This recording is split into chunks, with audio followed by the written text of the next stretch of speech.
Welcome back to Hardworking Man. You guys have seen this conveyor now in action a little bit, but I've got some modifications I'm going to do to it today that I think is going to make it work even better. I mean, it worked okay. There were a lot of improvements I needed to make, but that's part of the process, seeing what works, seeing what doesn't, and adjusting as we go on. One thing that I already did, because I got them in the mail from Amazon and I got excited, was I added some trailer jacks. They're for supporting the back end of a trailer when you're loading stuff. I picked those up, a set of them was like $40, and I welded them onto the back here so that I can adjust that height to the height of the outfeed of whatever splitter I'm using, or if I eventually start using this to run logs from the Samurai up to the all-wood table, I should be able to do that.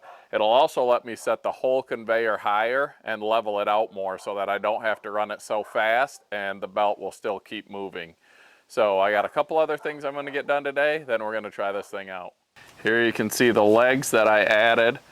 The welding went a lot better, thank you to some of the tips that saw my last welding and told me to slow the wire speed down. It's still not a pretty weld like a stack of dimes like real welders can do, but I think it's going to hold a lot better because it was more like sizzling bacon instead of that popping, burning off the wire because I had my wire speed too fast. So another thing I'm going to get done today is I'm going to mount the box for the speed controller. I'm going to mount that right here so that that can be mounted and up out of the way. And then I'm going to mount this across here. It'll be another support and I'll build a receiver that can go in there so I can move this around with the Trax dolly, because I'm going to have to cut these handles off because when I try to get close to an IBC tote or the bed of the truck, those handles get in the way. So I'll be able to move it with the Trax dolly, which will be a lot easier, and I'll be able to get it closer to what I'm filling.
Alright, we've got the tow bar welded into place, we've got the control box welded into place.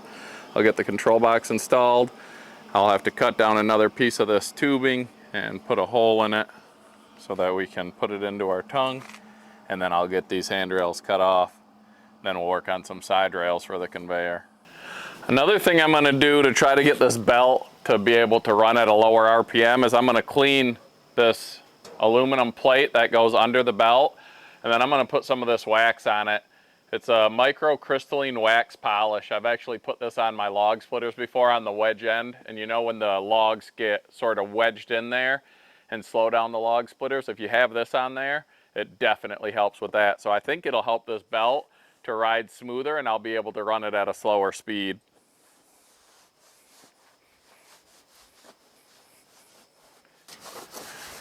I think that's going to be another difference between this and just a typical treadmill. Because I know on our treadmill that we have inside in the gym, the deck is wood. So leaving it outside, I think, could end up being an issue in the long run. Where this being aluminum and all steel, then I think this is going to be able to hold up longer and not have to be covered every time. Plus, I'm thinking putting wax on this will help keep it cleaner because the dirt and debris won't stick to it when it gets under the belt. And I have to work this in sections here.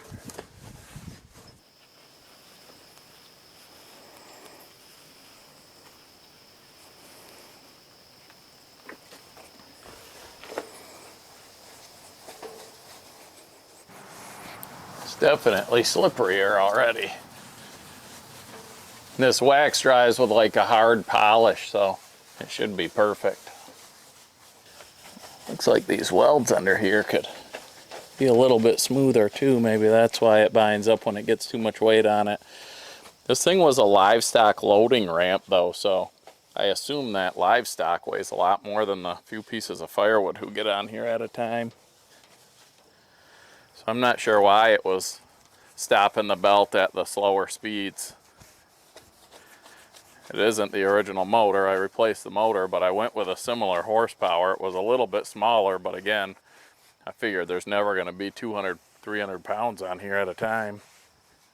Okay, I think that's going to help a lot, because especially down here, there was something on the tray under here that was pretty sticky, and now with this wax on, it's pretty slick. So hopefully we'll be able to run this at a little bit lower speed and not have the belt stall out, and I won't have to launch the wood as far. Hi, dogs. My dog's chipmunk has moved into our area. So this is what we deal with all day long, is the dogs going in and out, going crazy trying to catch this thing, and it gets in the wood piles and they can't get it. But anyways, with these off, and with the new jacks on the back, I'll be able to have the whole elevator higher. So I'll be able to get the totes and or the pickup truck bed under it more. So hopefully this all works out better. And I've got an idea. I'm going to use that old wheelbarrow tub, and I'm going to cut the sides off and put that sort of as wings on the outfeed table of the splitter and see if that works to help push it a little bit narrower to get it down to this conveyor. We'll see. All right, we're out here on the next day, still working on the conveyor build. I'm hoping I made my sides tall enough. I just took that IBC tote there and I cut some panels off from it. And now I'm bolting it to the side. I'm trying to flare it out at the bottom and the top. I bought some carriage bolts. That way they'll be less likely to catch the firewood. And then I bought some washers, some big washers. So that way the plastic won't tear through. Making sure to put it so the seam is on the upside so the wood doesn't snag on it. And just going through the holes that are already in the conveyor and attaching it. This is from old mounting brackets and how they had it set up, and then I have to drill a few extras. We'll get that done.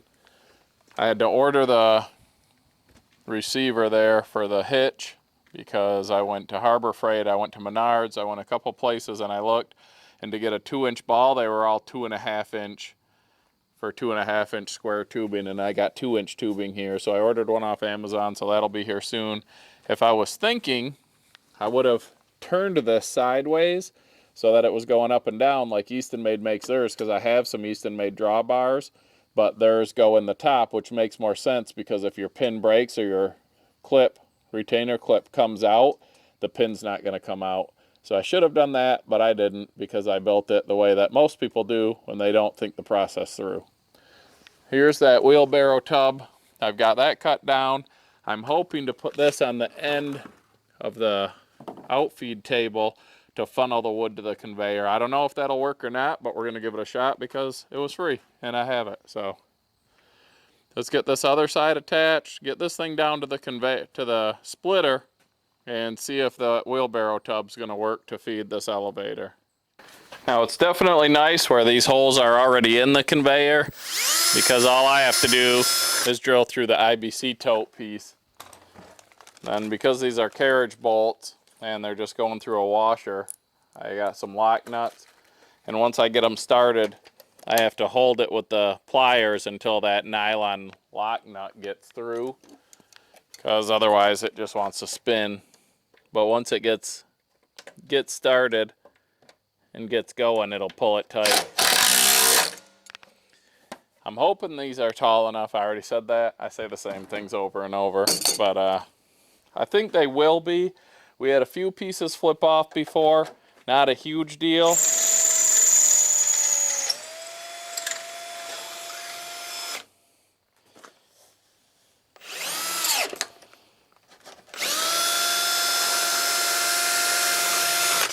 Melt that plastic a little. I'm gonna have to throw one more bolt in there.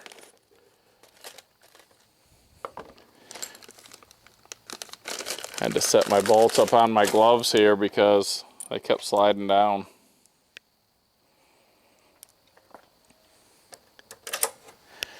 I'll tell you what, if you are stepping up to or have a commercial splitter and you don't have a firewood elevator, you're not getting the true value out of that thing. This is by no means a firewood elevator, but just having this thing really, for the little bit I've run it, shows me how important having an elevator is to a commercial processor. If you got the commercial processor, yeah, that's a step in the right direction. But to complete the puzzle, you've got to get an elevator. So this will get me through until I do get a legit elevator. But I'll always find a use for this. There's always something I can do, or I could sell it to somebody who is, you know, building their business like I am. Wrong tool. There we go.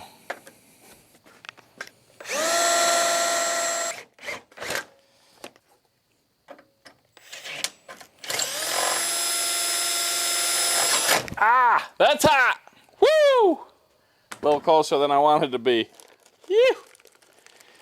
That's why I like to wear gloves, but like I just mentioned, I have to use my gloves to keep my stuff from rolling down because I'm working out in the driveway without a proper workbench. But this is how I roll, so it is what it is.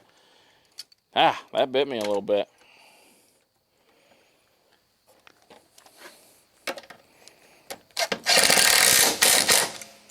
Got some little bubbles in there, but I think it'll be all right. We've got the sides in place.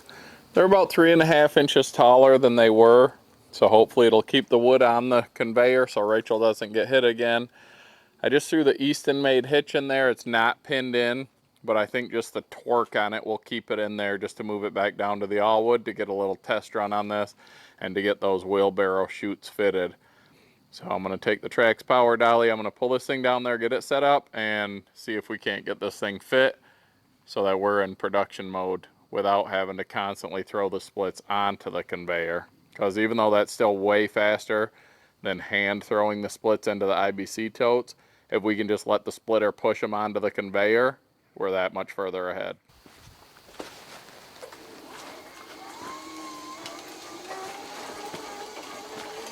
Let me tell you, this is a lot easier than when I pulled this thing down the driveway by those handles I had, because as good a shape as I'm in, I was still huffing and puffing by the time I got down there, because this conveyor isn't light.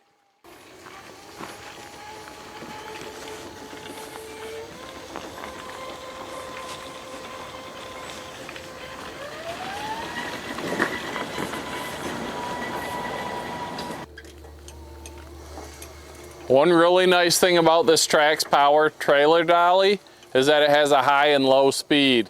So when you're just buzzing to get something moved somewhere, you can put it on high and really cruise.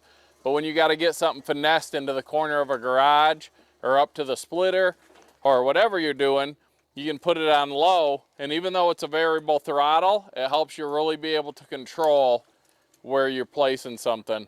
So if you got a tight parking in your garage or your pole barn or whatever it is you're doing, this thing is amazing. We'll be doing a full review video on it soon, but if you watch the channel, you know I use it all the time, and it can move big, heavy trailers. That thing's a monster. So let's get this thing sort of close. I'll see where those wheelbarrow feeds come in. I might just do this side at first to see how it works, because on the other side you can sort of just toss them in with your hand easier. but you got to reach over to this side. So maybe I'll put the chute on this side, see if it helps to funnel them in, and go from there. Now this is how I roll a lot of times. I don't got a workbench, I don't need one. I got the table here on the all-wood, I've got a couple of quick clamps and a Sawzall. We're gonna cut this thing down, just sort of dry fit it, see how it goes. And it doesn't always work, but it is what it is. We'll get there. Let's try this. Take two.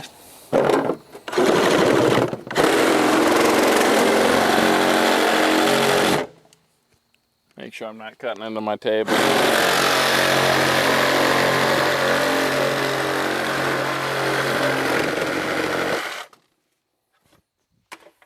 That worked much better. Improvise, adapt, and overcome. So now we want to get this so it acts like a little chute here.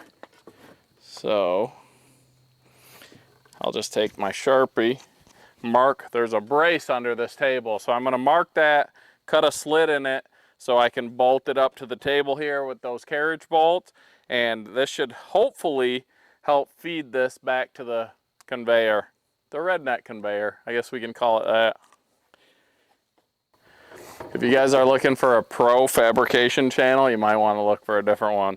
If you just like a guy doing what he does outside, trying to make things work, making the most out of what he has, make sure to subscribe, thumbs up, drop a comment down below. This idea was from a subscriber. Having a channel, I learn as much as I think I help other people learn. People learn from me as I go, and I learn from you guys as much as you learn from me, and I appreciate that. I love it. It's one of my favorite things about having a channel.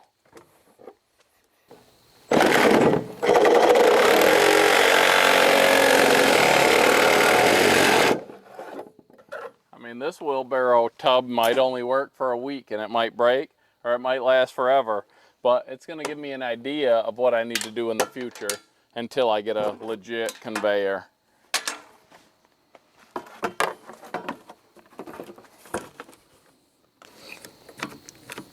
It's not going to win any awards for the prettiest setup out there, but it might just work. Is this going to work? I'll be honest with you.